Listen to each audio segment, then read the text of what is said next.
Have you ever wondered how colors were made in the past? There's no doubt that colors have always been a meaningful part of how different cultures and people express themselves.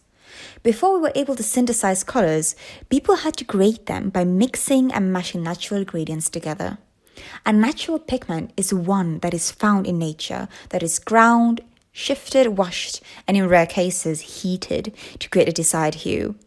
Natural dyes can be sorted into three categories: natural pigments obtained from plants, animals, and minerals. But let's dive deeper and talk a bit more about the history of natural pigments. Since their inception, natural pigments served many artistic purposes for ancient cultures around the world. The first paintings from prehistoric times were cave paintings applied by brushing, smearing, dabbing, and even spraying techniques. Artists used whatever pigment was available to them through natural resources. This included earth pigments such as red and yellow ochre, charcoal, and white from ground calcite. The investigations of pigments have led to some interesting conclusions about how pigments were manufactured and what roles they played in prehistoric and historic societies. Here are a few examples. Egyptian blue. Egyptian blue is an ancient pigment manufactured by Bronze Age Egyptians and Mesopotamia and adopted by Imperial Rome. Egyptian blue decorated many art objects, pottery vessels, and walls. Blue symbolized fertility, birth, rebirth, and life, and usually used to depict warfare in the heavens. Pigments were produced on a larger scale by ancient Egyptians and Chinese cultures.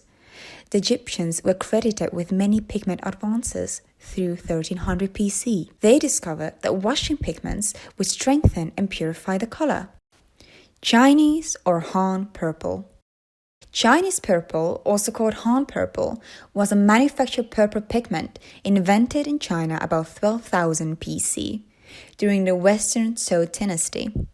Some archaeologists believe that the Zhou dynasty artist who invented the color was trying to imitate a rare of jade.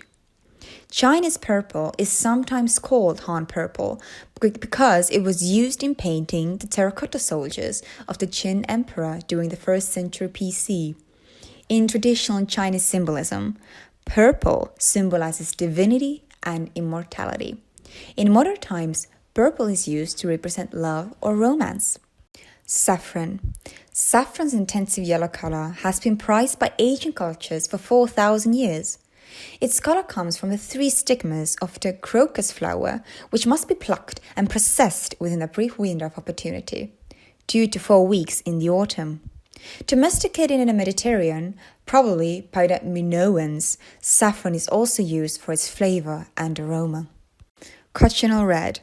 Cochineal red or carmine was first produced by crushing the bodies of pregnant beetles by the textile workers of the Paracas culture of highland Peru, at least as long ago as 500 BC. Red is the color of our bloods and our hearts, and has symbolized love and fidelity in cultures across the world for centuries. Ochre or hematite.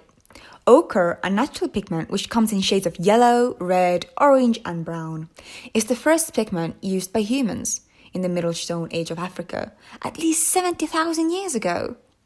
Ochre, also called hematite, is found all over the world and has been used by nearly every prehistoric culture, whether as paint on cave and building walls, staining of pottery or other types of artifacts, or part of a burial ritual or potty paints. However, back then, people had to get really creative with the ingredients they used when they wanted more specialized colors. This led to certain colors that were made from some gross and even poisonous ingredients. Indian yellow was made from special cow urine. Mummy brown, as the name implies, was made by grinding up mummies. And Naples yellow was made from lead. These colors were even used in buildings, which more often than not led, pun intended, to lead poisoning. Yellow is associated with joy across the world. This association might originate from yellow reminding of sun and warmth. Yellow is more joyful in colder and rainier countries. Throughout the 18th and 19th centuries, new inventions and methods of extracting pigments continued to change the range of available colors. As synthetic pigments became more prominent in the 19th century, many gradually switched to this medium to produce art. Many artists working today use natural materials as they are environmentally friendly and surprisingly easier to manipulate. East civilization has had a unique method for creating and using natural dyes, and we have seen those methods transcend generations, from antiquity to contemporary practices today.